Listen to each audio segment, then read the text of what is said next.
பாக்கியா வீட்டில் வர ஒவ்வொரு பிரச்சனையும் தீர்த்துக்கிட்டே இருக்கிறா. ஆனால் கேடுகட்ட ஈஸ்வரி சும்மாவாக இருக்கிறா. மறுபடியும் மீண்டும் ஒரு பிரச்சனையை ஆரம்பிக்கிறதுக்காக செலியங்கிட்ட அதை இதையும் சொல்லி கொடுத்துட்ருக்குறா. இந்த கேடுகட்ட ஈஸ்வரியை வீட்டை விட்டு வெளியே அனுப்புனா தான் நல்லா இருக்கும்னு நீங்கள் விரும்புனீங்கன்னா இந்த சேனலுக்கு லைக் பண்ணுங்கள். வாங்க வீடியோக்குள்ளே போகலாம். பரவாயில்ல, இன்றைக்கி ரெஸ்டாரண்ட்டில் நல்லா கொஞ்சம் ஓட்டம் இருக்குது. லாபம் இல்லாட்டியும் நட்டமாகாமல் போகுது. காயெல்லாம் வாங்க, மளிகை சாமானமெல்லாம் வாங்க காசு இருக்குது. செல்வி பரவாயில்ல அப்படின்னு சொல்லிட்டு பெருமையாக பேசிகிட்டு இருக்கிறா. வீட்டுக்கு போனால் வீட்டில் பிரச்சனை.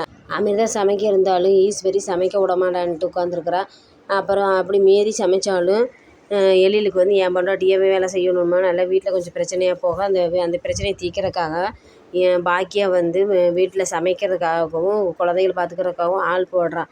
அந்த ஆள் சம்பளத்துக்கு ஆள் போட்டானே அந்த சம்பளம் யார் தருவான்னு ஈஸ்வரி கேட்க, எழிலும் செல்லினுமே வீட்டு செலவுக்காக எனக்கு பணம் தரனாங்களா, அந்த பணத்தில் போடட்டும் போட்டுக்கலாம் அப்படின்னு சொல்லிட்டு இருக்கிறப்ப சரிண்ணே 2 பேருமே ஒத்துக்கிறாங்க. அமிர்தா நீங்கள் 2 பேரும் அவங்க வேலை செய்கிறாங்களா இல்லையான்னு நீங்கள் பார்த்துக்கணும் அப்படின்னு சொன்னோன்னே அவங்க 2 பேரும் ஓகேங்கன்னு சொல்கிறாங்க.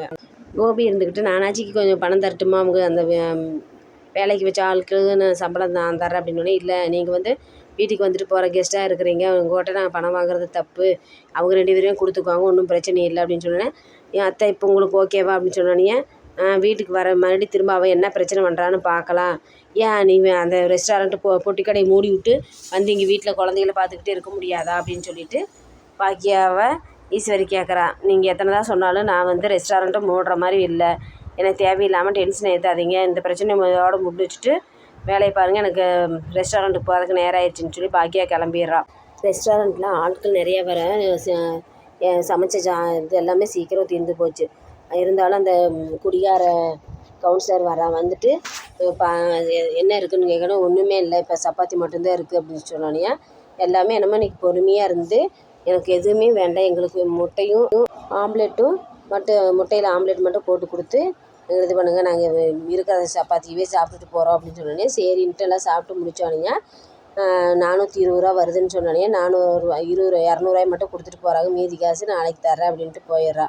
என்னடா எப்போவுமே பிரச்சனை பண்ணுவாங்க, இன்னும் பிரச்சனை இல்லாமல் போயிட்டாங்களே, இன்றைக்கி கவுன்சிலர் வந்து அமைதியாக சாப்பிட்டுட்டு போனதே நமக்கு சந்தோஷம்தான் அப்படின்னு சொல்கிறப்ப, ஏக்கா முழு காசு வாங்காமல் இவ்வளோ தான் வாங்கியிருக்கிறீங்க அப்படின்னே, இல்லை அவன் இப்போதைக்கு பிரச்சனை இல்லாமல் இருக்கட்டும், நாளைக்கு வருவாங்களா பார்த்துக்கலாம், பிரச்சனை இல்லாமல் இருக்கிற வரைக்கும் நம்ம நல்லது தான் அப்படின்ட்டு அந்த வரைக்கும் லாபம்ட்டு போக வேண்டியதாக என்ன பண்ணுறது அப்படின்னு சொல்லி சொல்கிறான். சரிங்கக்கா அப்படின்னு நீங்கள் சொன்னால் சரியாக தான் இருக்கும். சுதாகர் வந்து நிதிஷ்கிட்ட நாளைக்கு மீட்டிங் இருக்கிறதுக்கு அதுக்கு எதாவது ப்ரிப்ரேஷன் பண்ணுறதுக்கு உனக்கெல்லாம் அனுப்புனாங்க, பார்த்துட்டியா இல்லையான்னு சொல்லி கேட்குறாங்க. இல்லைப்பா நான் பார்க்குறேன் அப்படின்னு. சரி பார்க்குறேன்னு சொல்லிவிட்டு உடனே வேலையை ஆரம்பிக்காத, சரி இனியா எங்கேன்னு கேட்டோன்னே, இனியா உள்ள ரூமில் அவங்க வீட்டு ஆளுங்களோட ஃபோன் பேசிகிட்டு இருக்கிறா அப்படின்னு சொன்னோன்னே அவங்க அம்மாவுக்கு கோவம் வருது.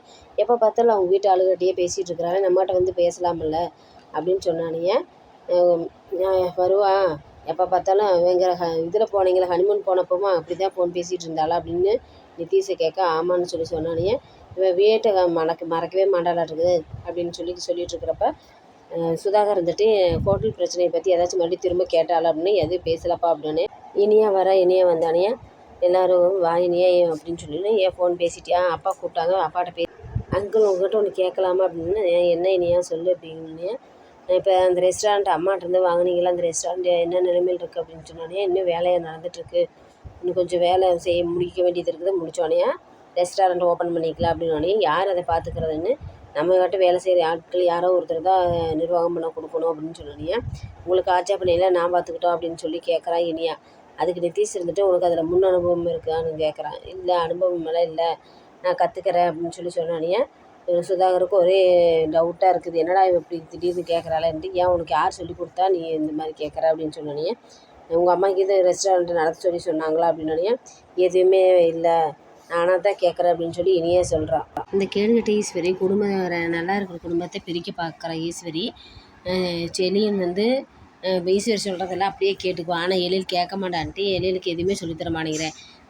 செலியன்கிட்ட வந்து இப்போ நீங்கள் வேலைக்கு சம்பளத்துக்கு கால் வச்சுருக்கீங்க, சம்பளம் எவ்வளோன்னு கேட்டிங்களான்னு கேட்டோன்னே, இல்லை அப்படின்னோடனே, அதெல்லாம் எதுவுமே கேட்காம எப்படி நீங்கள் வேலைக்கு சேர்த்துக்கிட்டீங்க, உங்கள் அம்மா நாளைக்கு 20,000 சொன்னாலும் ஒத்துக்குவீங்களா அப்படின்னு, ஆளுக்கு 10,000 கொடுக்கணும், வந்தோடனே முதல்ல சமைப்பாளா இல்லை உங்கள் குழந்தைய பார்த்துக்குவாளா, அந்த இதெல்லாம் இருக்குதில்ல, முதல்ல எப்படி என்ன செய்கிறா எது செய்கிறான்ட்டு அடுத்தது உங்கள் இதுக்குள்ளே பிரச்சனை வராமல் இருக்கணும், கரண்ட் பில்லு இப்போ வந்து வெயில் காலம் வந்துருச்சு, கரண்ட் பில்லு அது இன்னும் லொட்டு லொசுக்குன்னு செலவு நிறையா ஆகிட்டுருக்கு. அவளும் செலவு பண்ணுறா, நீங்களும் செலவு பண்ணுறீங்க, யாருமே சேமித்து வைக்க முடியாது.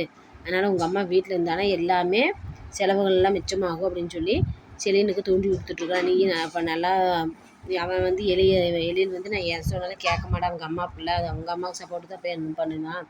அதனால் நீ எல்லாமே யோசிச்சு பார்ப்ப. அதனால தான் உங்கள்கிட்ட நான் சொல்கிறேன், நீ எல்லாமே யோசிச்சு செய். இப்போ கரண்ட் பில்லு 40,000 வந்துச்சுனாலும் உன்னால் குழந்தைகளுக்கு எதுவுமே சேமித்து வைக்க முடியாது. அதனால் எல்லாமே புரிஞ்சுக்கிட்டு உங்கள் அம்மாட்ட எதாக இருந்தாலும் பேசு அப்படின்னு சொல்லி ஈஸ்வரி நல்லா இருந்த செலின்னு குட்டையை குழப்புற மாதிரி குழப்பிட்டுருக்குறா. முதல்ல இவளை ஈஸ்வரியும் செலினையும் வீட்டை விட்டு அடித்து துரத்துனா தான் இந்த குடும்பம் நல்லா இருக்குன்னு நீங்கள் விரும்புனீங்கன்னா, பாக்கியாவும் நல்லா இருப்பான்னு நீங்கள் விரும்புனீங்களா? இந்த சேனலுக்கு லைக் பண்ணுங்கள், சப்ஸ்கிரைப் பண்ணுங்கள்.